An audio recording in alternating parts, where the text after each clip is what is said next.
a partir de testemunhas oculares que apresentaram, portanto, a Lucas fatos inerentes à vida cotidiana e terrena de nosso Senhor Jesus Cristo, escrita, portanto, e endereçada aos gentios.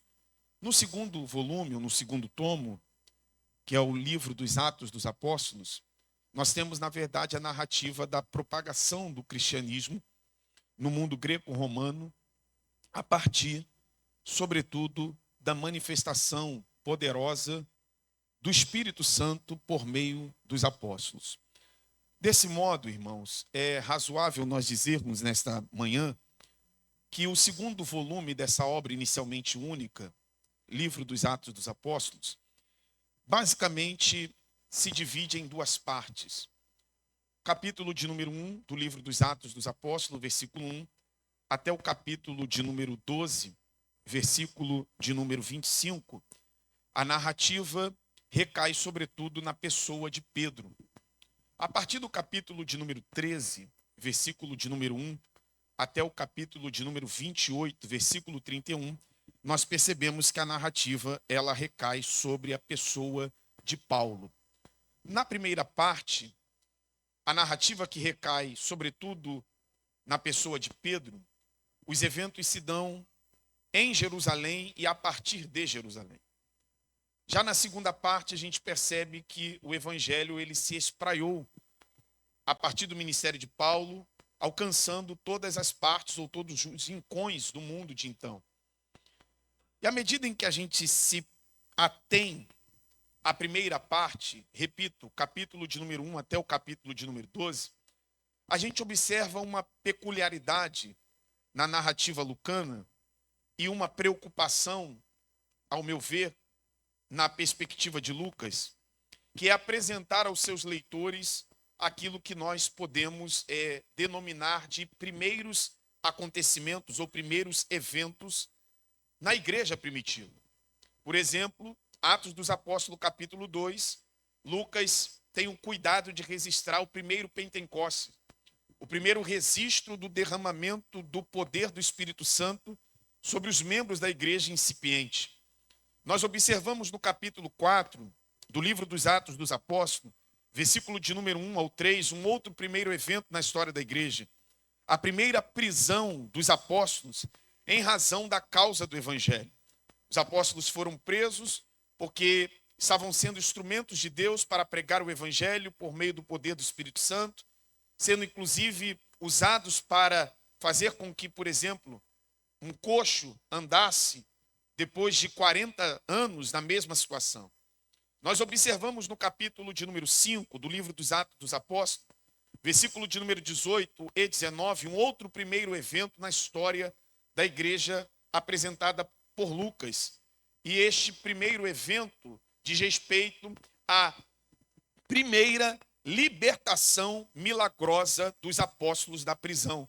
Eles foram presos, só que agora, além de terem sido presos, eles foram soltos milagrosamente da prisão, tendo em vista que foram presos durante o dia, e diz-nos a Bíblia que à noite o anjo do Senhor manifestou-se na prisão na qual eles estavam, libertou-os da prisão e orientou tanto a Pedro e ao seu companheiro João que se apresentassem ao templo e continuassem a declarar tudo aquilo que eles tinham visto e ouvido acerca de nosso Senhor e Salvador Jesus Cristo.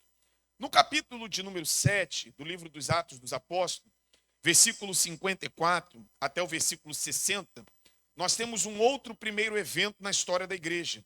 O primeiro martírio, ou o primeiro mártir na história da igreja, que foi a partir da vida de um diácono, de um servo de Deus, cheio do Espírito Santo, temente ao Senhor, cujo nome era Estevão.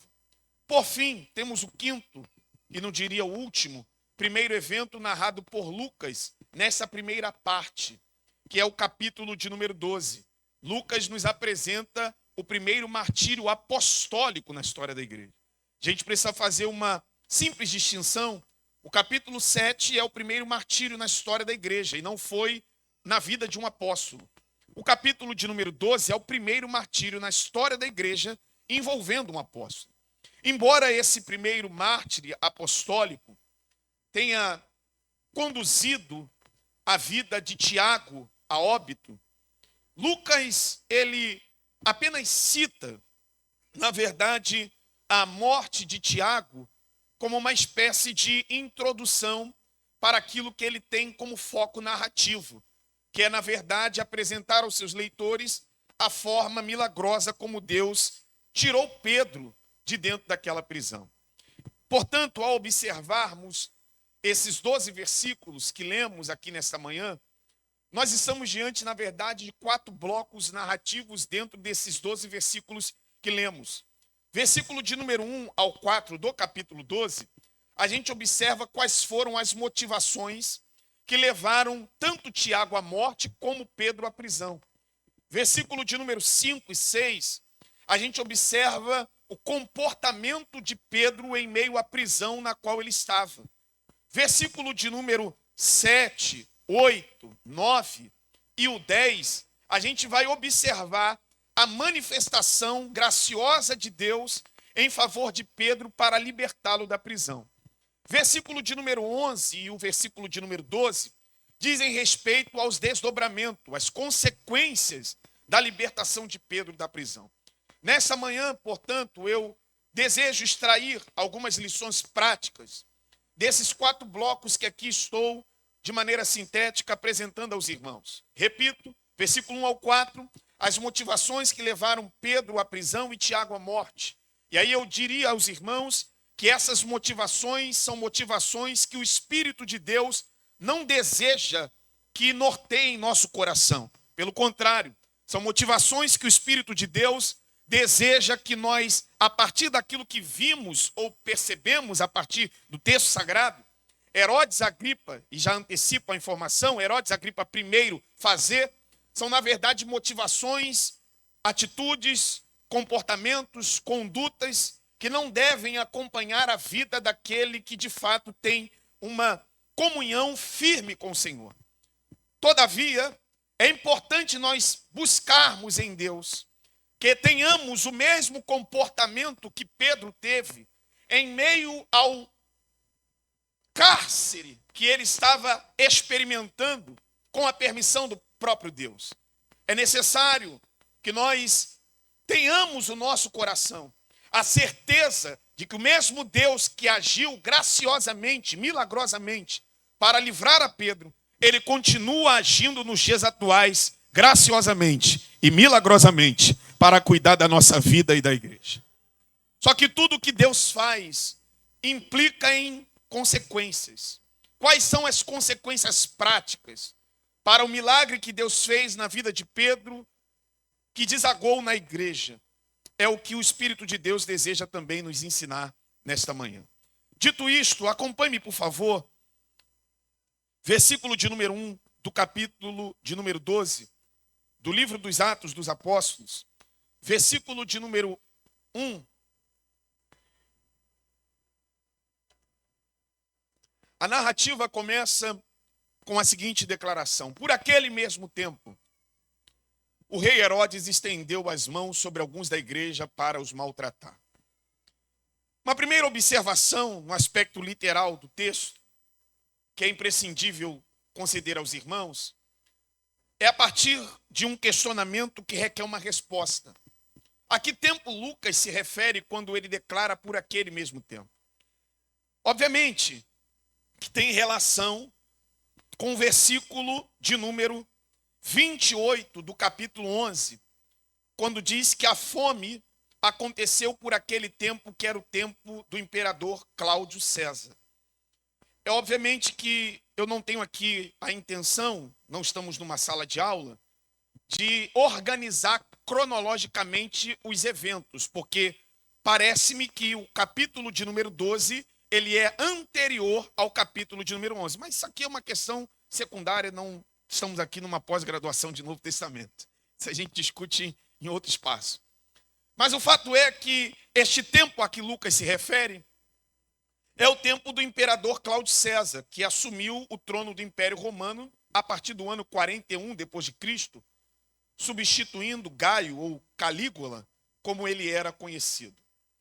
E dentro desse tempo, que não nos importa precisar, se foi no ano 44, como muitos defendem, o rei Herodes estendeu as mãos sobre alguns da igreja para os maltratar. E aí há, portanto, um segundo questionamento que requer resposta. A que rei Herodes Lucas se refere?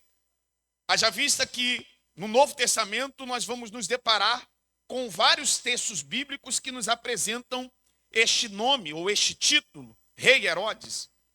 O rei Herodes em voga, em apreço nesse texto, como disse há pouco, é o rei Herodes Agripa I. Atente-se para as informações históricas que elas são importantes. Filho de Aristóbulo, filho de Berenice, neto de Herodes o Grande e de Mariane. Diz-nos a história do Novo Testamento, um livro escrito por F.F. Bruce, que Aristóbulo, pai de Herodes Agripa I, morreu no ano 7 a.C., quando Herodes Agripa I tinha aproximadamente 3 anos de idade. Em razão disso, a sua mãe, Berenice, pegou seu filho e foi morar em Roma com seu filho. E estando ela em Roma com seu filho, que era contemporâneo a Cláudio, ou seja, nasceram no mesmo ano, passou, portanto, a ser amiga, sua mãe, ser amiga de Antônia, que era mãe de Cláudio. Ambos foram criados juntos, cresceram juntos, e Herodes Agripa I tornou-se também amigo de Gaio, de Calígula, de modo que quando Calígula tornou imperador do Império Romano, vai conceder a ele a tetrarquia da Abilene, Itureia, Tracônites, de acordo com o Evangelho de Jesus Cristo, segundo escreveu o evangelista Lucas, capítulo 3, versículo 1. E um pouco adiante disso, diz-nos F.F. Bruce que Herodes Antipas, tio de Herodes Agripa I, filho de Herodes o Grande, tentou convencer Calígula de conceder a ele algumas partes da região da Palestina. Ao contrário de conceder o que Herodes Antipas desejava, Calígula depôs ele do seu cargo de rei e entregou as partes que lhe cabiam ao seu sobrinho Herodes Agripa I. Ou seja, entregou a ele a região da Galileia e da Pérea. Quando Cláudio assumiu o trono do Império Romano, por ser amigo, contemporâneo, desde nascença de Herodes Agripa I, ele concedeu ao mesmo as regiões da Samaria e Judéia. Daí, portanto, Herodes Agripa I, ele dominava todos os territórios que o seu avô, Herodes o Grande, havia dominado. Mas tem uma informação aqui que é fundamental para compreender um pouco melhor esse texto. O nome da avó dele eu citei, era Mariane. E Mariane, ela era uma judia. E ela influenciou o seu neto na cultura judaica de tal maneira que Herodes Agripa I vivia literalmente como um judeu.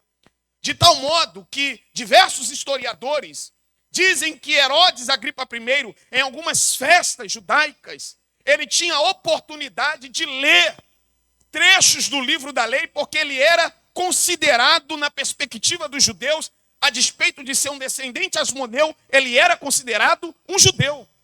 Eles diziam, e isso é registrado por Joséfo, por F.F. Bruce, por Champlin, é registrado que os próprios judeus diziam, ele é o nosso irmão. Isso é fundamental, porque quando a gente se depara com o texto continuando, e Lucas dizendo que ele estendeu as mãos sobre alguns da igreja para os maltratar, e matou a espada Tiago, isso não é simplesmente uma ideia de um asmoneu.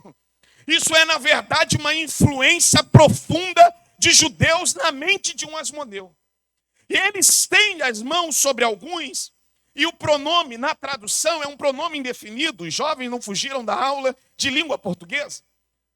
Mas os versículos posteriores parecem que nos dão a possibilidade de perceber quem são esses alguns, ou alguns desses alguns. E quem são alguns desses alguns? Tiago e Pedro, líderes da igreja.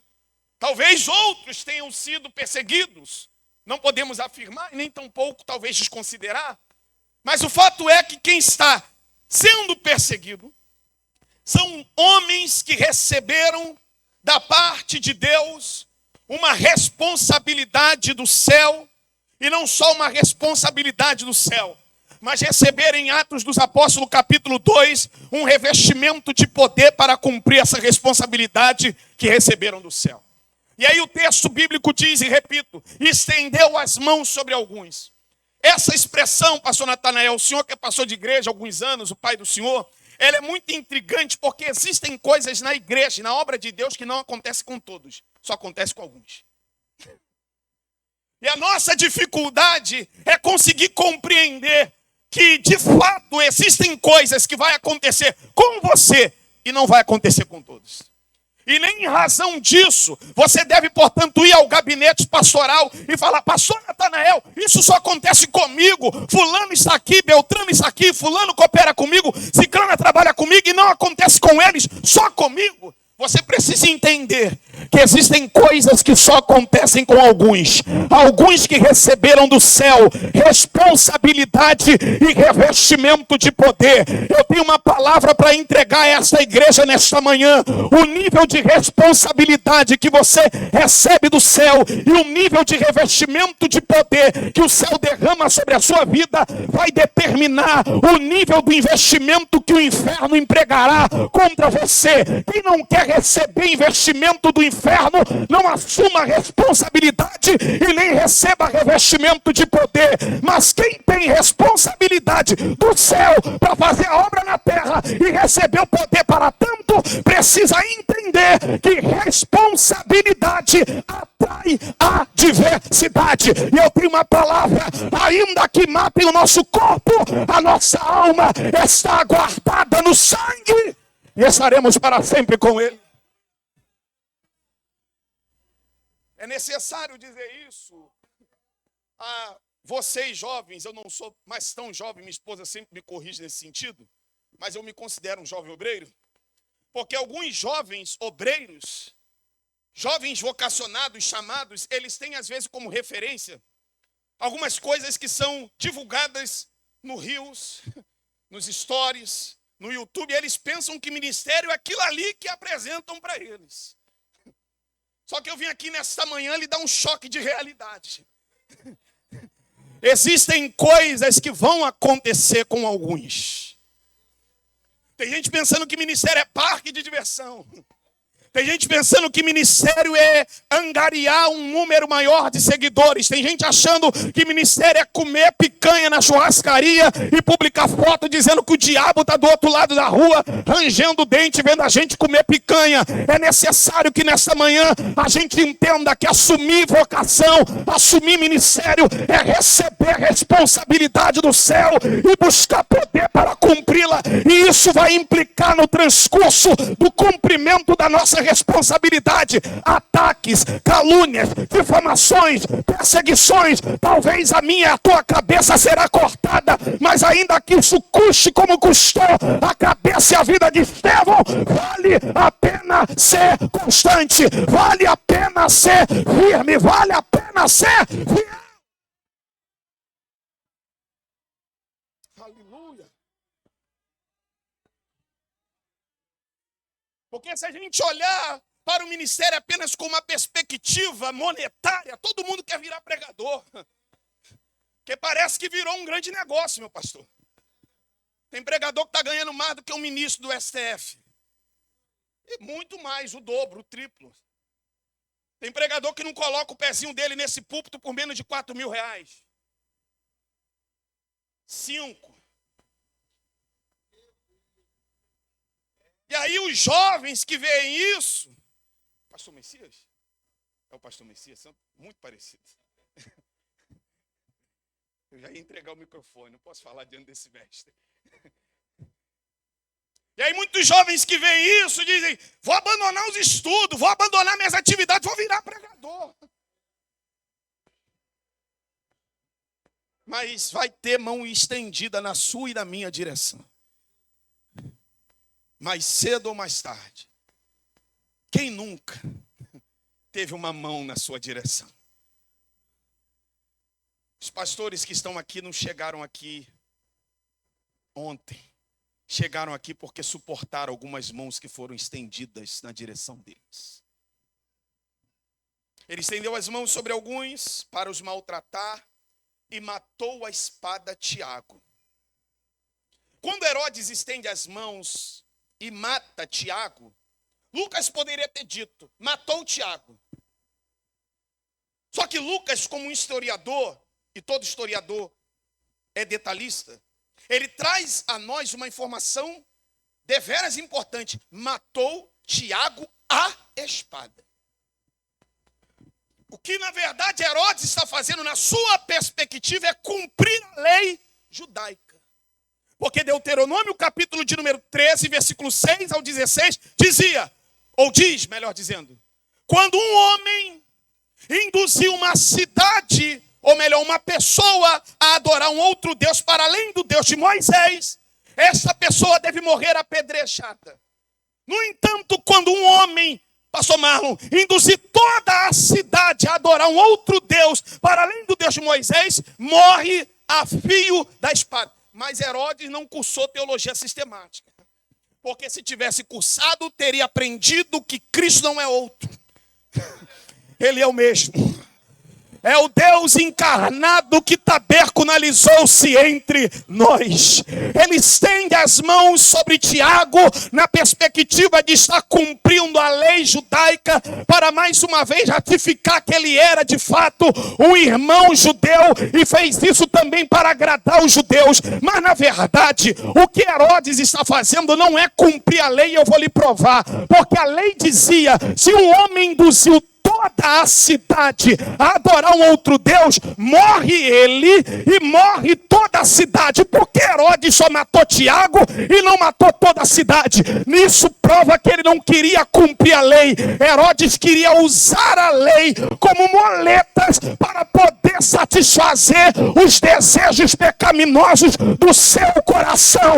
Eu tenho uma palavra para essa igreja nesta manhã: não use a lei de Deus para aprovar práticas carnais e pecaminosas. As redes sociais estão cheias de pregadores liberais, teólogos e morais que usam a Bíblia para produzir conhecimento distorcido e aprovar prática pecaminosa. Tem gente usando a Bíblia para dizer que pode tomar uma tacinha de vinho. Tem gente usando a Bíblia e dizendo, está escrito na coxa, Rei dos Reis e Senhor dos Senhores, para fazer tatuagem. Pelo amor de Deus, quer pecar, infeliz? Peca, mas não usa a Bíblia para provar o teu pecado, não. Quer adulterar, adultera, mas não diz que a Bíblia prova essa sem vergonhice, não. Quer fornicar com a namorada, fornica, mas não diz que não tem nada a ver e o casamento já está marcado. Não, que seja todos nós mentirosos e a Bíblia é verdadeira.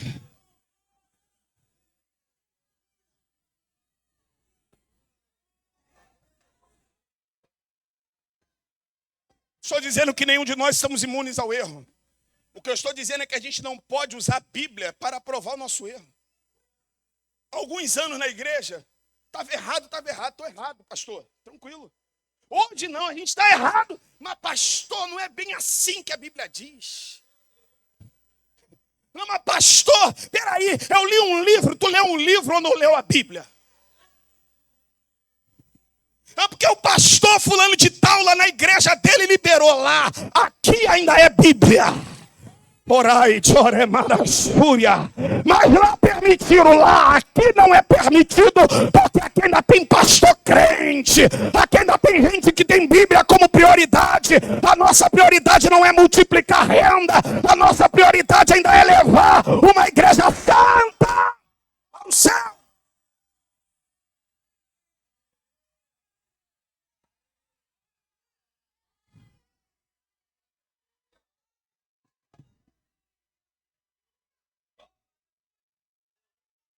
Glória a Jesus.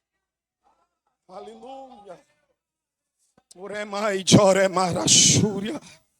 Eu sinto a presença do Senhor aqui nessa manhã.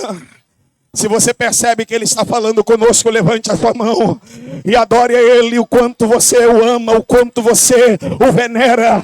Porque ainda nós precisamos, pastor Natanael, defender as escrituras. Problema que o teólogo fulano de tal falou, mas pastor, ele fez pós-doutorado na França, pode ter feito na Inglaterra, no Canadá, pouco importa onde fez o pós-doutorado. Nós vamos sempre ficar com o que a Bíblia diz e não com o que teólogo fulano de tal falou. Isso não é nenhuma crítica ao intelectualismo, é na verdade uma defesa à santidade. Nós precisamos ser teólogos, mas antes de tudo precisamos ser santos. Nós precisamos ter compromisso com as nossas correntes teológicas, mas antes de tudo a gente precisa ser santo, porque no céu não vai entrar quem é calvinista ou reformado ou arminiano. No céu vai entrar quem é santo, quem é santo, quem é santo.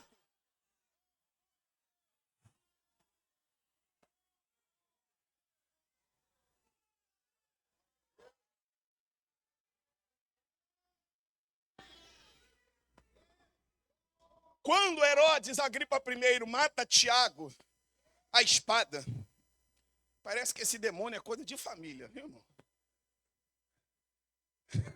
Como diria uma irmã, Sinete, isso é um espírito, é um demônio velho, que vem de geração em geração. Os crentes assembleanos têm cada coisa, né, irmão? Porque é um demônio de família. Porque o tio dele fez a mesma coisa com o João Batista. Cortou a cabeça de Joãozinho. E alguns anos depois, o sobrinho está refazendo o mesmo caminho desgraçado que o seu tio havia feito. Porque existem pessoas que têm uma facilidade de praticar no seu presente práticas dos seus antepassados e do seu próprio passado. Mas meu pai me ensinou assim, mas te ensinou errado. Desculpe. Porque existem pessoas que pensam que elas devem ser iguais aos seus pais. Eu não quero que o meu filho está ali, Benjamin, vai fazer 8 meses, sexta-feira. Sexta-feira, é isso? Não, sexta não, é sábado, dia 6. Até minha esposa esqueceu. O bichinho está tão agitado, irmão. Se soltar ele vai engateando tudo. Fica engateando desde os 6 meses. Está ele lá falando. Mas escutem, eu não quero que o meu filho seja igual a mim. Eu quero que o meu filho seja igual a Jesus. Porque em Jesus não há falha. Em Jesus não há erro. Em Jesus não há equívoco. Eu amo a minha mãe e amo o meu pai, mas eu não quero ser igual a nenhum dos dois. Tenho eles como referência, mas a minha maior referência é Jesus. Eu tenho uma palavra para você, jovem. Você não vai ser igual ao seu pai. Você não vai praticar no teu presente o mesmo alcoolismo que teu pai praticou no passado. Você não vai ser violento no presente, tal como seu pai foi no passado. Eu declaro sobre a tua vida o que diz o texto bíblico. Quem encontrou-se com Cristo, as coisas velhas passaram e eis que tudo se fez novo. Você será o diferente nessa família. Você será aquele que abrirá o precedente para um novo tempo. Você será aquele que vai guiar a tua família para a direção do altar. Você não será igual. Você não vai produzir no seu presente erros do seu próprio passado. Antes, você vai abandoná-los e projetará para o seu futuro aquilo que Deus tem para você. E eu declaro nesta manhã que o teu futuro será glorioso. O teu futuro será extraordinário. O teu futuro será debaixo da unção, da glória e da vontade do Eterno. Quem pode adorar?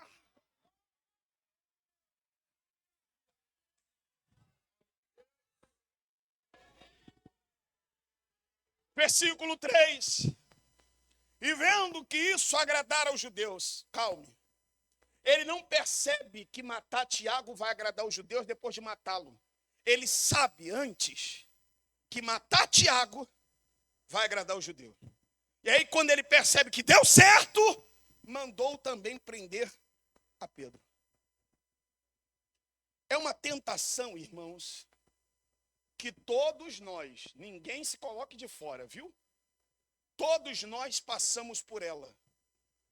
A tentação de satisfazer a vontade dos outros e não a de Deus. Isso aqui então, irmãos, é tentador demais, porque a gente quer ficar bem com o povo. Pregador, se não vigiar, ele prega para voltar e não para ser fiel ao texto. As pessoas hoje se vestem para agradar, tem que vir com a calça rasgada porque está na moda. Todo mundo está botando assim, eu vou botar também. Não tem que fazer vídeo de maquiagem que está todo mundo fazendo, vou fazer também. Não, eu tenho que namorar um playboyzinho porque vai agradar minhas amigas. Não, eu tenho que namorar alguém que está no 6º período de direito, porque se eu namorar um pregador, que talvez vai ter que abandonar a sua formação profissional para ser um pastor, meu pai e minha mãe não vai gostar. Eu tenho uma palavra tanto para pai e mãe quanto para filhos. Porque existem filhos que casaram, estão infelizes no casamento, porque casaram para satisfazer a vontade dos pais. Casa com fulano, filha. Eu entendo a importância da bênção dos pais, mas entendo a infelicidade que é os pais escolher pelos filhos. E lamentavelmente, existem filhos que casam para viver infelizes. E aí, essa expressão, ela é discutível, não vou dar detalhes agora sobre isso, porque às vezes a gente pensa que é para casar para ser feliz, a ideia do casamento é muito superior a isso, mas não vou entrar nesse mérito agora. Mas às vezes a pessoa casa, minha mãe vai pagar a festa, porque se eu casar com outro... Irmãos, eu não estou falando do que eu não sei. Eu estou falando do que eu vejo no dia de igreja. Tem pai que faz chantagem com os filhos. Se casar com ele, eu não vou bancar a festa. Se vira. Tem pais que não alcançaram os seus sonhos e querem vê-los cumpridos nos seus filhos. Não fiz direito, você vai fazer. Se o garoto quer ser pedagogo, deixa ser. Papai, eu quero ser bombeiro. Não, meu filho, tem que ser médico. Deixa o garoto querer ser bombeiro. Não ceda a essa tentação de pressionar as pessoas para viver, para que elas vivam conforme te agrada. Se a gente não vigiar, a gente prega o que agrada a igreja, para virar tudo, para quebrar tudo. Se a gente não vigiar, a gente canta aquilo que faz a igreja uivar, gritar, saltar. Eu tenho uma palavra para essa igreja. É hora de nós voltarmos para a centralidade da fé cristã. É agradar a Cristo, glorificar a Cristo, exaltar a Cristo. Nós precisamos.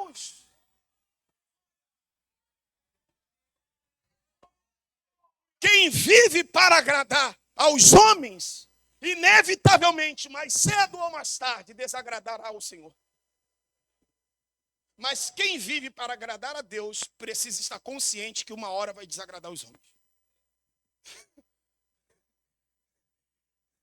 Coitado de pastor de igreja. Que a gente é coração, irmãos. E às vezes a gente sabe que vai deixar um departamento chateado, o outro vai ficar triste. Mas não tem como. O líder precisa decidir. E se ele decidir para agradar a todos, a igreja está fadada ao fracasso. Existem ministérios que fracassaram porque eles queriam ficar bem com todos. Não posso fazer porque minha sogra é que banca. Não posso fazer porque é minha irmã que comanda. Não posso fazer porque se eu fizer, minha filha disse que não vai continuar. Meu irmão, Deus é o dono da obra. Alguém não vai gostar, problema, desculpe a minha indelicadeza. Alguém vai tentar chantagear e vai dizer, não vou entregar meu dízimo, faça o que você quiser com teu dinheiro, mas pecado ainda é pecado e nós não vamos negociar. Mas eu não vou ajudar. Se você não ajudar, a gente canta a capela ou Deus levanta uma outra equipe para tocar. Se você não quiser participar do ministério de dança, até as crianças vêm aqui para frente e dança. Nós não podemos ser refém de ninguém. Nós somos escravos do Senhor, morremos para agradar a Ele.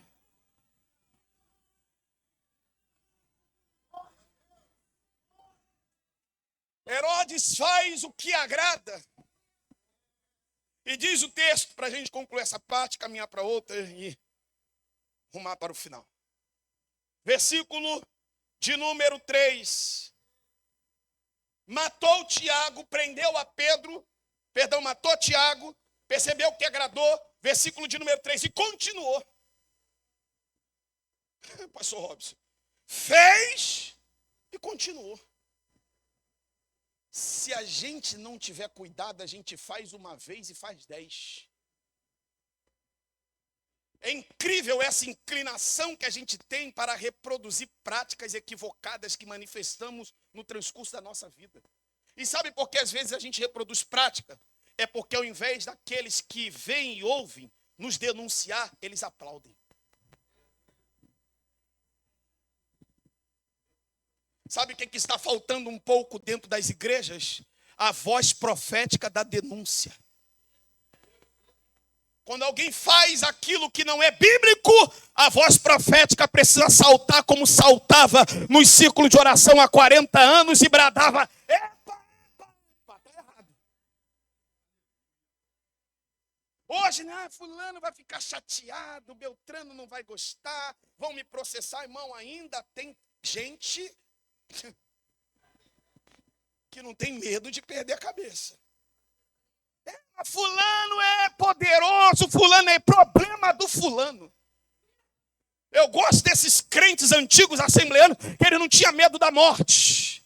E quando algum miliante colocava uma arma na direção dessas irmãs, nas vielas da comunidade, dizendo: tia, vai levar um teco. E ela dizia: se isso aí funcionar, não é Deus na minha vida. É como Micaías que disse: se tu voltar vivo, Deus não falou na minha boca.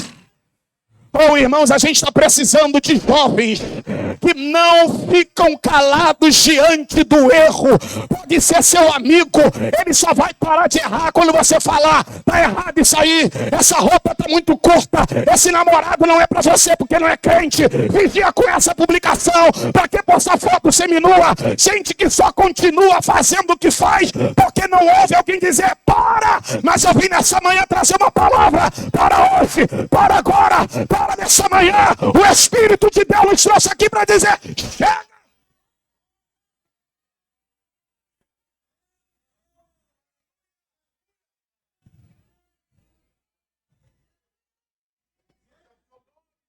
Quando não há reprovação do erro, a prática errada se torna reiterada.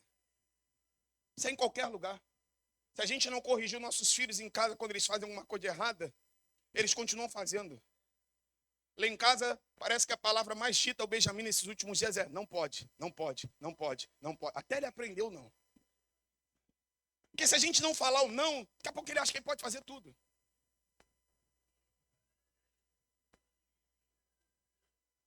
Continuou mandando prender a Pedro. E diz-nos o texto que eram dias dos asmos. É importante dizer aos irmãos que, embora o Novo Testamento, em alguns momentos, utilize festa dos pães asmos como sinônimo de festa da Páscoa, as duas festas eram distintas. Uma era a continuação da outra. A festa dos pães asmos durava 6 dias, a festa da Páscoa ocorria no único dia, completando, portanto, 7 dias. Mas entenda que, para o cristão, celebrar uma festa judaica não era mais prioridade. Isso era prioridade para um judeu que ainda não tinha tido encontro com Cristo. Porque quem teve encontro com Cristo entendeu que as festas instituídas pelo Senhor no Antigo Testamento cumpriram-se no Cristo. Como, por exemplo, a Páscoa. Só que percebam que Tiago foi morto e Pedro foi preso, porque eles estavam preocupados em participar de algo que era para eles secundário: festa da paz. Ah, mas pastor, eles eram judeus convertidos. E aí você precisa entender, eu só estou dizendo isso para extrair uma lição, você precisa entender que existem coisas secundárias que nos distraem tanto, que nós nos tornamos mais vulneráveis e suscetíveis aos ataques do nosso inimigo, porque estamos focados em coisas secundárias. Tudo que Herodes Agripa I queria era eles em Jerusalém para participar da festa. porque seria a oportunidade para prendê-los e matá-los. E às vezes tudo que o adversário da nossa alma quer é que nós fiquemos presos em coisas secundárias. E enquanto a gente fica focado em coisas secundárias, o diabo vai ganhando terreno, tomando nossos filhos, tomando a nossa casa, tomando o tempo da nossa comunhão com Deus, e a gente dando atenção para The Voice Kids, The Voice Mais, The Voice Brasil, Big Brother e coisas secundárias, e até que não convém a cristãos. Eu vim nessa manhã lhe dizer, não perca o foco com coisas secundárias. Acorda nessa manhã, porque o diabo está querendo tomar o teu foco para tentar atacar você num outro momento. Mas nesta manhã você vai declarar para o céu, você vai declarar na terra e vai declarar para o inferno também, que as coisas secundárias não serão mais prioridade na tua vida. Prioridade é buscar o reino de Deus e a sua justiça, e as demais coisas nos serão acrescentadas. Para concluir, essa parte, outras partes são mais rápidas e conclusivas. É que tudo isso aconteceu, pastor Natanael. Só vou contemporaneizar. Num dia como este.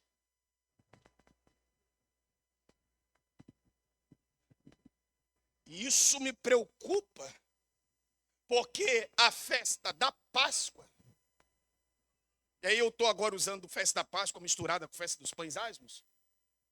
Você tinha que tirar o fermento, só um dos fatos. Tirar o fermento do pão, que na perspectiva paulina era pecado, um símbolo do pecado. E a festa da Páscoa era um memorial que relembrava a libertação dos hebreus do Egito. Olha o que é intrigante nessa narrativa. É que no período de celebração em prol de libertação, Herodes está mandando prender.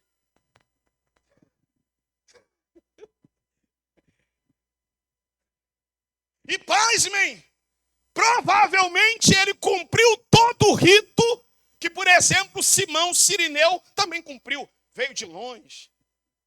Talvez não é o caso de Herodes. Talvez não encontrou hospedagem dentro de Jerusalém, ficou hospedado fora.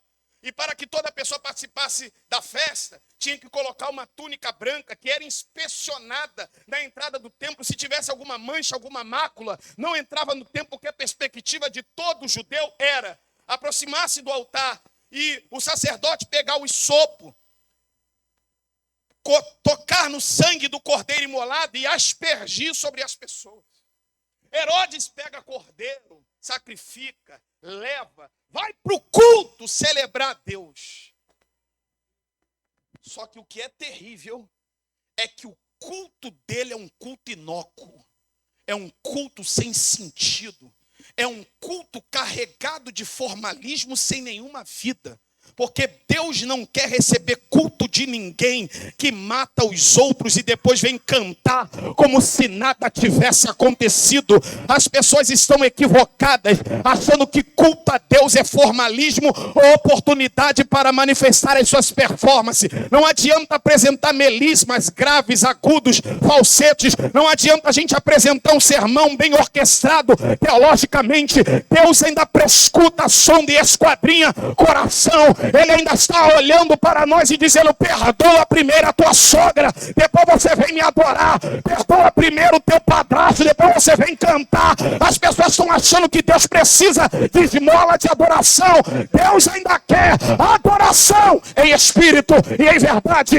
Em espírito e em verdade. Não adianta colocar terno e gravata, como dizia ou diz o bispo Davi, colocar um terno, uma gravata, o espírito de santidade desce no crente no dia de ceia, aí ele vai para a ceia, mas passou a semana toda xingando, bebendo, arrumando contenda, aí na ceia ele vem: você Jesus morreu por mim. Pelo amor de Deus, alinha esse culto à tua própria vida.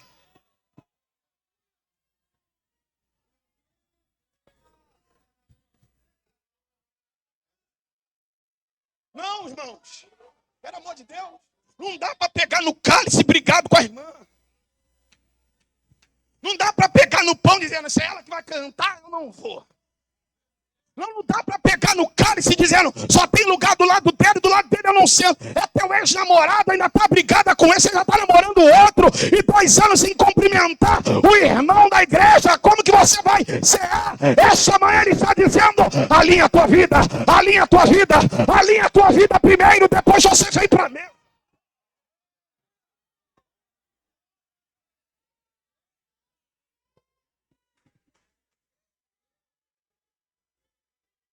Isso aqui não é lanche, irmãos. Eu pesquisei é lanche. Banalizamos tanto que agora a gente pega o pão, o cálice, tira a foto na hora da ceia. Partiu ceia.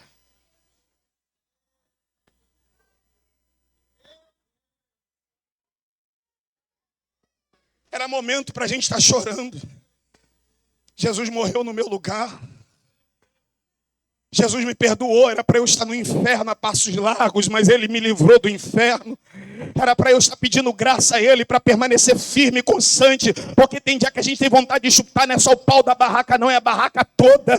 Tem dia que a gente tem vontade de abandonar tudo e falar, não aguento mais, está pesada a carga, mas é na ceia, no pão, no cálice, que a gente ingere, que Cristo vem daquela renovação, e a gente diz, eu vou aguentar mais um mês, eu vou aguentar mais uma semana, eu vou aguentar mais essa calúnia, eu vou aguentar mais estourar, pastorear, pastor Natanael, porque tem dia que o senhor não tem vontade de vir, está cansado, a pressão aumenta, mas mesmo assim vem, e aí a gente participa da ceia, achando que antes da ceia não viríamos à noite, mas depois de participar da ceia, a gente já vai para cá dizendo, à noite eu tô lá, quarta-feira eu tô lá, sexta-feira também, oh glória!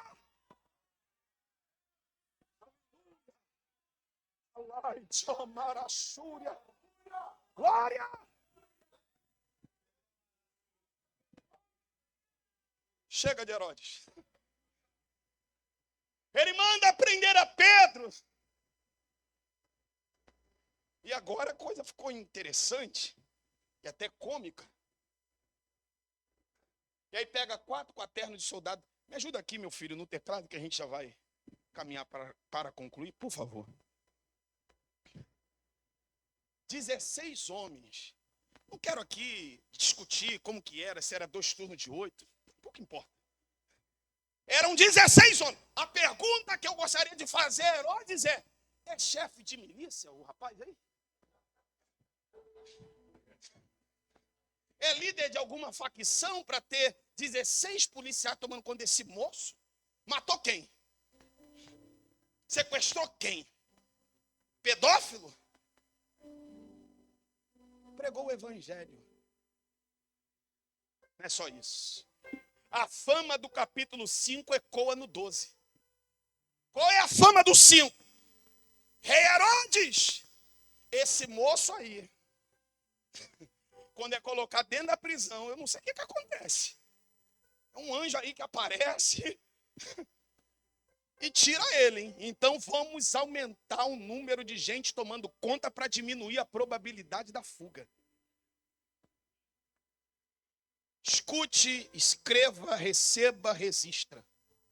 Os nossos inimigos tendem a aumentar o nível do ataque na perspectiva de diminuir a possibilidade do livramento. Eu vou repetir. Os nossos inimigos tendem a aumentar o nível do ataque na perspectiva de diminuir a probabilidade do livramento. Aquele primeiro ataque Deus te livrou. Aí agora o adversário aumenta o nível do ataque, achando que vai diminuir a probabilidade do livramento. Mas eu tenho uma boa notícia para esta igreja. À medida em que o inimigo tende a aumentar o nível do ataque para diminuir a probabilidade do livramento, Deus tende a aumentar o nível do livramento na mesma proporção do nível do ataque. Eu vou repetir. Deus tende a aumentar o nível do livramento na mesma proporção do nível do ataque. O nosso Deus é irônico. O homem no Egito disse aflige, aumenta a aflição. E aí Deus na ironia disse, então na tua aflição eu vou aumentar o meu corpo. Oh glória a Jesus. Ei, recebe essa palavra. Deus vai usar o nível dos teus ataques para me livrar você, para trazer a bênção que você precisa. O tamanho do teu livramento, o tamanho da tua resposta, o tamanho da tua vitória será proporcional ao tamanho da tua luta. Vai valer a pena resistir, vai valer a pena suportar, vai valer a pena aguentar.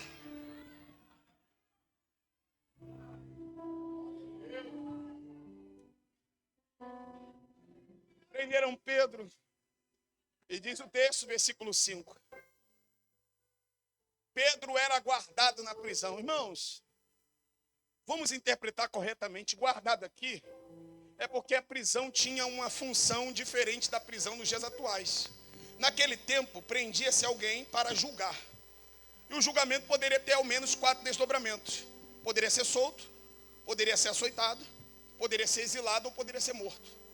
O julgamento de Pedro já havia sido dado no coração de Herodes. Vai morrer depois da Páscoa. Enquanto, ou melhor, após matarem Tiago e prenderem a Pedro, está escrito, a igreja fazia, traduzindo, fervente oração. Meu pastor, tiraram Tiago da igreja, tiraram Pedro da igreja, tiraram a liberdade da igreja, porque agora eles estão trancados na casa de Maria, mãe de João Marcos, com medo de sair nas ruas de Jerusalém, para que não sejam presos e mortos, tal como Tiago e Pedro. Olhe para o contexto do século 21.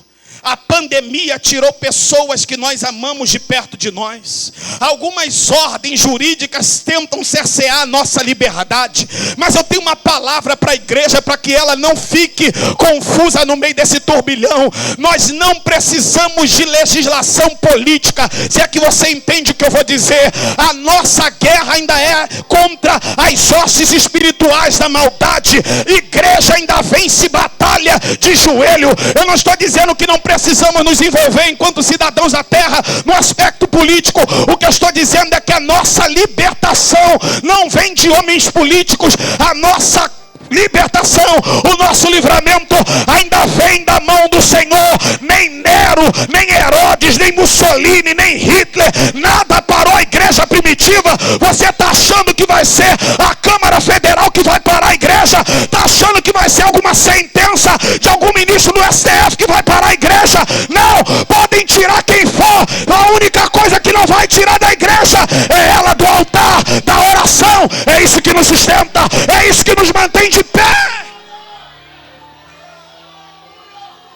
Eu lembro, pastor Natanael, no início da pandemia, proibido o culto, eu acompanhava, sempre acompanho a igreja, sempre acompanho o senhor nas redes sociais. O senhor vinha e a igreja dobrava os joelhos.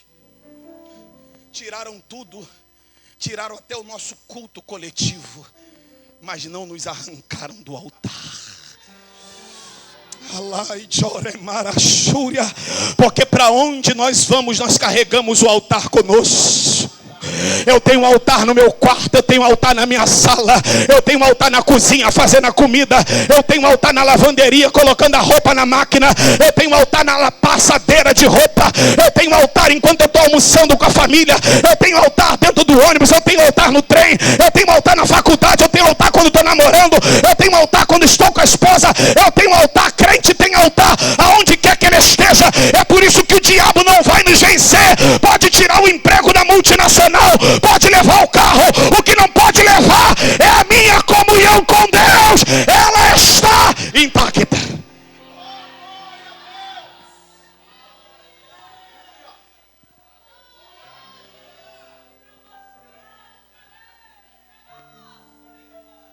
Irmãos,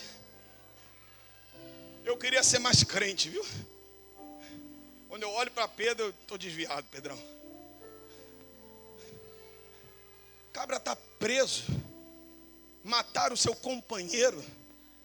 Diz o versículo 6: e na noite que ele estava para morrer, ou que antecedia a sua morte. Aí você entenda a noite como sendo o mesmo dia, tá ok? No Oriente o dia começa às 18 horas, termina na outra às 18. Ele ia morrer durante o dia, mas como já era noite, era o dia que ele ia morrer. E no dia que o homem vai morrer, parece, em outras palavras, está ele tomando suco de laranja, pegando uns torresminhos. Vai morrer mais tarde, Pedro. Estou tranquilo. Que irmão, minha conta de luz atrasar, o meu sono já nem vem.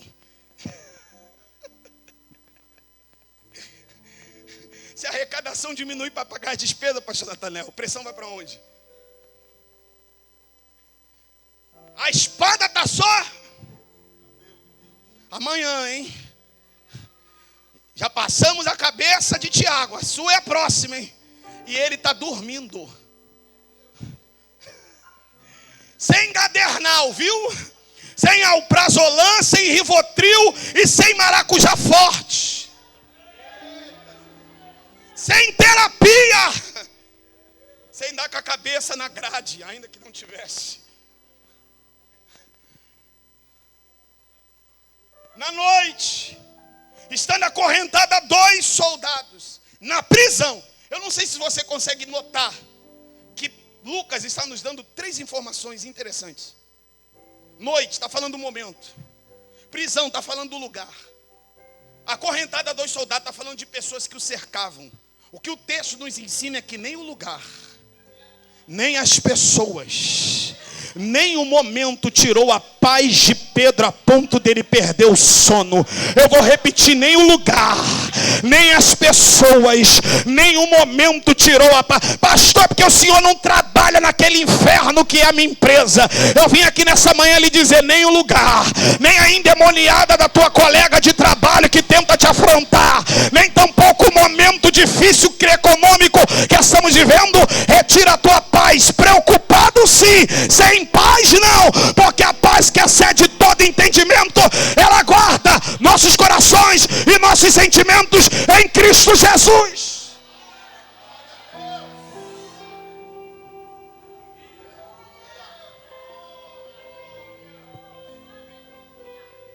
Ele está dormindo. Eu tenho mais 3 aplicações para entregar e vamos concluir em 5 minutinhos. Mas redobre a sua atenção. Eu tenho algo aqui muito importante para falar para a Assembleia de Deus. Enquanto Pedro dorme, e aí se você pegar o texto grego, a tradução adequada seria de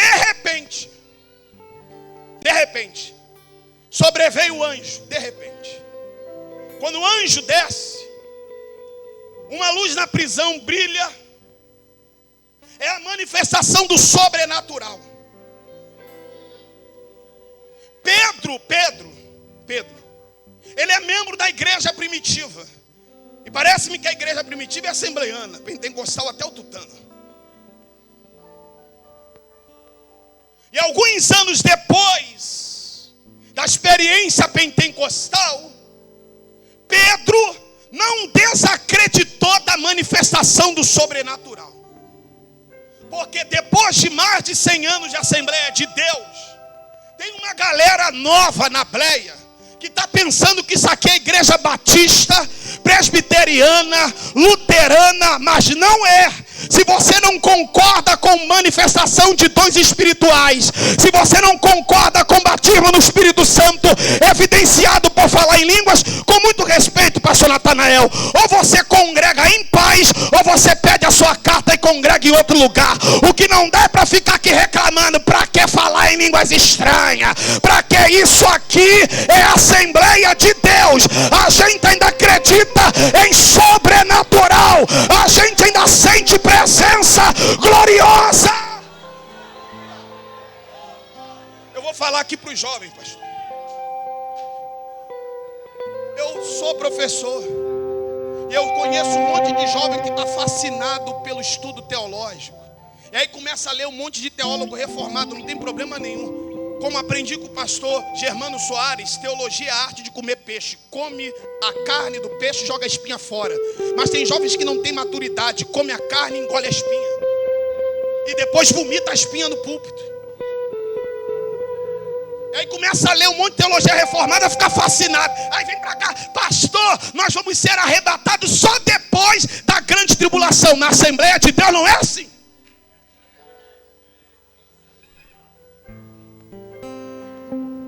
Pastor, dom dons espirituais só para a igreja primitiva. A gente não. A gente ainda acredita em dom de línguas, dom de interpretação, operação de maravilhas, dom da palavra da ciência e do conhecimento, dom de curar. A gente ainda acredita que declarando em nome de Jesus, demônio sai, e ele sai rangendo, mas sai, porque no nome dele, meu irmão, eu declaro sobre essa igreja que o sobrenatural vai invadir a juventude outra vez. A glória de Deus vai te tomar outra vez. Chega de ficar preocupada se vai borrar a maquiagem, se o teu cabelo de gel, meu irmão, não vai ficar igual você colocou no espelho.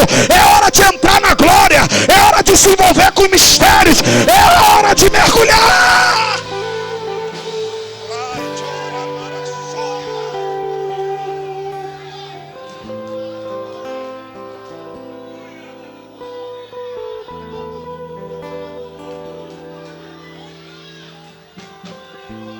Deixa borrar, Mary Kay, minha filha. Você tem que sair daqui mergulhada na glória.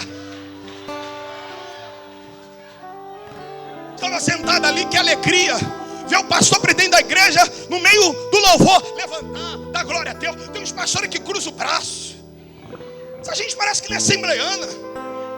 Aí eu li o papelzinho. Aqui é uma igreja alegre e dinâmica, e graças a Deus que o pastor aplica isso na prática. Isso aqui é a assembleia, não quer barulho, meu irmão, vai para o cemitério, aqui perto, viu? Aqui tem glória a Deus mesmo, tem pregador assembleiano, grita mesmo, aleluia. É só no estudo que a gente fala pausado, caladinho, tranquilo. Agora na pregação, daqui a pouco a gente sente um arrepio, daqui a pouco o corpo dá um brado, daqui a pouco dá vontade de correr, daqui a pouco o vaso pega na mão de um, na mão de outra, abraça, chora, ninguém sabe que está chorando, mas na verdade a gente sabe, é poder de Deus, é sobrenatural, é isso que a gente precisa outra vez.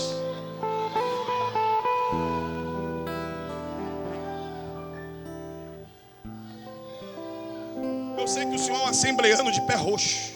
Eu também sou. E nós, pastores assembleianos, a gente não pode deixar a fogueira se apagar. Eu sinto esse peso sobre a minha responsabilidade, porque eu sou um jovem pregador. Eu venho depois dessa geração de pastores e homens de Deus que não tinham a oportunidade do acesso ao conhecimento que eu estou tendo. E não é porque eu estou tendo a oportunidade de estudar que eu vou me tornar um engomadinho. Não, da glória a Deus não pode mais. O certo é pregar aqui, o microfone aqui. Irmão, o certo é entrar na presença de Deus e entrar com força. Aleluia. A gente até ouve os pastores, os professores falarem na academia. A gente escreve bonitinho o TCC, a dissertação de mestrado, a tese do doutorado. Depois que apresentou, é aprovado e sobe aqui. É glória de Deus, é poder de Deus, é unção de Deus, é graça de Deus. Se assembleia, meu irmão. A gente não acredita em visão e revelação. A gente não acredita como uma irmã levanta a mão de pastor. Tem uma visão para contar. A gente ainda faz silêncio quando Deus toma alguém em profecia para falar com a igreja, para a gente ouvir e julgar a profecia. Às vezes Deus toma alguém e tem gente viajando, continua mascando chiclete, continua tocando instrumento, o outro continua falando. Antigamente abaixava a cabeça e vamos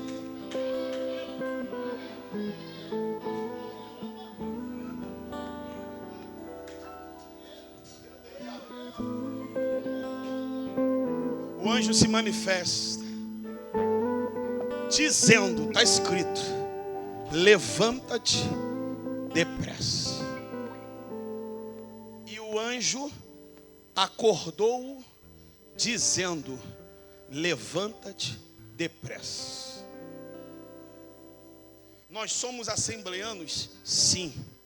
Acreditamos no sobrenatural? Sim. Mas diferente do que alguns dos nossos irmãos de corrente teológica divergente pensam, nós não somos o povo só do barulho. Nós somos o povo do despertamento pela palavra.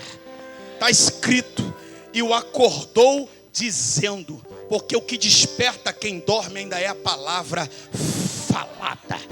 Tá lá o relógio, eu estou pregando há 1h05. Se essa igreja só quisesse barulho, o pastor da igreja não estaria me dando oportunidade e tempo para falar. Talvez eu estou até comprometendo um pouco do tempo, o horário da ceia, mas isso é a prova de que a igreja ainda ama a palavra. A igreja ainda quer a palavra. É a palavra que desperta, é a palavra que levanta, é a palavra que santifica, é a palavra que renova. Você vai voltar para esse mês de maio para casa cheia da palavra. Você vai terminar esse congresso hoje à noite cheio da palavra. Não haverá professor esquerdista que vai fazer você acreditar que aborto é legal, que usar maconha é legal. Não, você vai voltar cheio da palavra, declarando: é pecado, é errado, não pode. A Bíblia não diz assim. Palavra, palavra, palavra, palavra.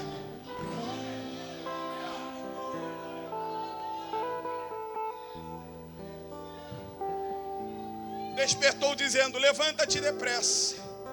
O anjo não está com pressa, tá? Só para fins de conhecimento. O que o anjo quer que Pedro faça é o seguinte: toda pessoa que acorda, acorda meio sonolenta e com dificuldade para compreender aquilo que será dito por alguém. O que o anjo está dizendo é: recobra logo o teu entendimento para obedecer às orientações que eu tenho para te dar. Levanta depressa. Porque a palavra verbalizada precisa gerar resultado em nós. Não adianta Deus falar conosco e a gente continuar deitado e sentado. Tem gente que salta com a mensagem, mas continua na semana seguinte vivendo da mesma maneira. Eu vim aqui nessa manhã, início de tarde, lhe dizer que a palavra precisa fazer você levantar depressa. A palavra precisa levar você a agir em direção à obediência. Carinhosamente diga para alguém que talvez esteja quase dormindo ao teu lado: levanta depressa, levanta depressa, levanta depressa, levanta depressa. Ou seja, obedece logo, aceita logo a vontade de Deus, faz logo o que Deus está mandando, realiza logo o que Deus está pedindo. Deixa de dizer que não é para mim, ano que vem eu faço. Já estamos quase no meio de 2022.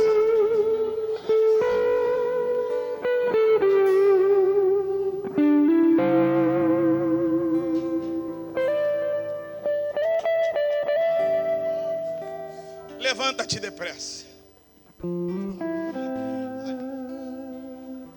Deus é Deus e não é Baal.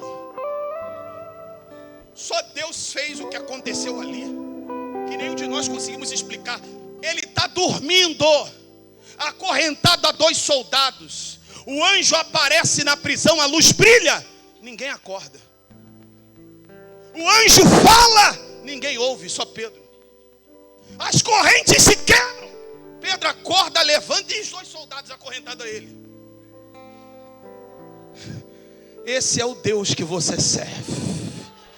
Quando os teus adversários, eu não estou falando homens, quando os teus adversários, demônios, pensam que vão alcançar e te prender, Deus vai cegá-los de tal maneira que mesmo eles sendo espíritos, não conseguirão alcançar o teu carro, não conseguirão atingir a tua prole, não conseguirão desviar os teus filhos.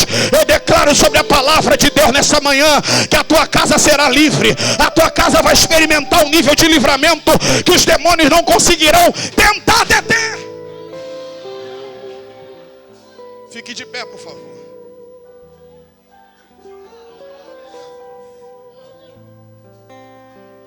Só para você sair daqui com o tema do congresso ardendo no seu coração. O anjo disse: cinge-te, coloca as tuas sandálias, veste a tua capa e siga-me, ou segue-me. O que o anjo está dizendo é: você só pode me seguir, você só pode sair, você só pode ir se você cumprir essas 3 ordenanças. Cinge-te, coloca as sandálias e vista a sua capa. Porque tem gente indo não cingido, descalço e sem a capa. Cingir rápido é você prender as vestes para que ela não embarace a sua caminhada. Não tem como ir embaraçado. Colocar as sandálias nos pés. Fala de caminhar firmemente, com constância. Não é ser crente apenas nos 3 dias de congresso e mês que vem não ser mais crente. O termo constante em 1 Coríntios 15:58, o termo é amatekinetos, grego. E o que é amatekinetos? É inamovível. O termo diz, sede firmes, o termo grego é draios, inabalável, você não se abala. E qual é o contexto do texto? Não se abala com as falsas doutrinas que estavam tentando desacreditar acerca da ressurreição. E aí Paulo diz, ora, se não há ressurreição, Cristo não ressuscitou. Se Cristo não ressuscitou, a fé em Cristo é em vão. E vocês estão pregando uma mentira. Então sejam firmes. Não se abalem pelas falsas doutrinas, porque Ele vem. Mas não só sejam firmes. Na tradução é constante, mas no texto grego é amatekinetos. Sejam inamovíveis. Não se movam por conta das coisas que vocês ouvem. Ficam inamovíveis na sã doutrina, no caminho da salvação e da eternidade. Eu tenho uma palavra para você. Coloca a sandália nessa tarde. Coloca a sandália nessa tarde. Coloca a sandália nessa tarde. Firmeza para ler mais a palavra. Não adianta ler segunda e abandonar na terça, na quarta, na quinta. Firmeza na oração.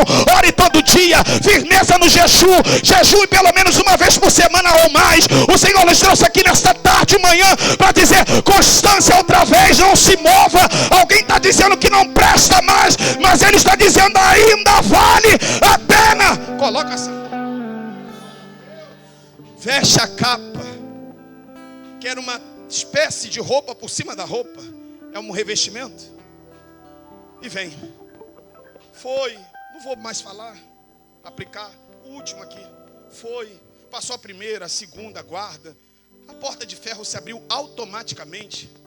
O anjo deixou. E aí quando o anjo deixa, e aqui literalmente eu concluo.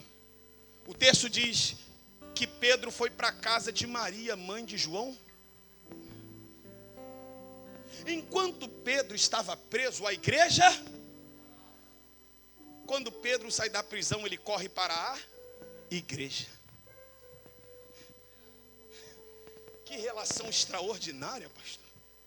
Porque quando ele está preso, a igreja ora, é a igreja mandando uma seguinte mensagem: tu és importante para nós. Mas quando ele sai da prisão e corre para a igreja, é ele dizendo para a igreja: eu não posso viver sem vocês. Oh, que maravilha poder estar aqui nessa manhã, início de tarde. Tem problema? Tem. Onde tem gente tem problema. Você é um e eu sou outro, irmão. Daqui o psicólogo que pode nos ajudar. Nossa mente, ela é complicadíssima. Mas não tem outro lugar melhor depois da nossa casa do que este. Eu amo igreja. Se deixar eu estou nela todo dia, mesmo quando eu não estou com vontade. Daqui a pouco eu vou. Se a gente ficar um domingo sem ver, a gente já... Meu Deus, estou me sentindo desviado. Como é bom. Como é bom receber uma mensagem de um crente dizendo: senti a sua falta ontem. Tu és importante para esse departamento. Como é bom para os pastores ver um membro da igreja voltando e falando: pastor, como eu amo a minha igreja, como eu amo servir nesse rebanho. Porque tem gente que só reclama, dizendo que igreja não presta, que igreja é isso, que igreja é aquilo. E aí vão para as redes sociais. Aí a imagem que a gente cria é que a igreja é um monstro. Mas a igreja de Cristo é perfeita. A igreja de Cristo é santa. A igreja de Cristo é imaculada. Nunca seja um desigrejado. Nunca deixe de vir para EBD para ver o teu Flamengo.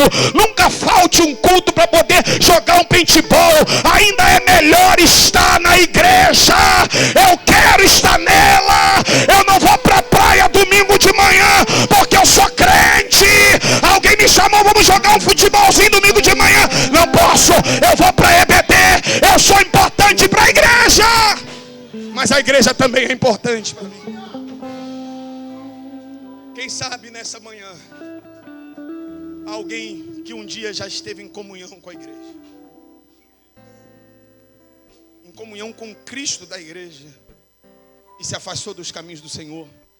Talvez você já participou desse departamento de jovens, de adolescentes, em algum momento da existência dessa igreja. 10 anos, não é isso? 10 anos. Eu preguei no 19º, foi isso? Eu preguei aqui na festa da igreja, foi 19º, né? Talvez você já tenha feito parte de alguns desses anos de existência dessa igreja. E hoje você está longe. O Senhor te trouxe aqui para te dizer que quer você perto outra vez. Quem sabe você é um convidado, não é evangélico, mas está aqui, aproveitando o feriado, vai almoçar com a família, mas está aqui participando de um culto. O Senhor quer salvar a sua vida. Há entre nós alguém que queira confessar Cristo como seu Senhor e Salvador? Há entre nós alguém que queira voltar para Jesus neste início de tarde? Onde você estiver, levante uma de suas mãos, porque nós queremos orar por você. Há entre nós alguém? Eu sei que há, irmão, pessoas aqui que estão afastadas, porque Deus não mente. Mas aqui nós não fazemos nada por força. Mas você sabe que Deus falou com você. A oportunidade está aberta. Se você quiser, nesta tarde, reconciliar-se com Jesus, levante uma de suas mãos, porque nós queremos orar por você. Há entre nós alguém que queira tomar essa decisão? Se houver e não quiser se manifestar, ou está nessa condição e não quer se manifestar, nós respeitamos e oramos para que Deus lhe dê uma outra oportunidade. Pastor, muito obrigado. Desculpe pelo horário. Que Deus abençoe.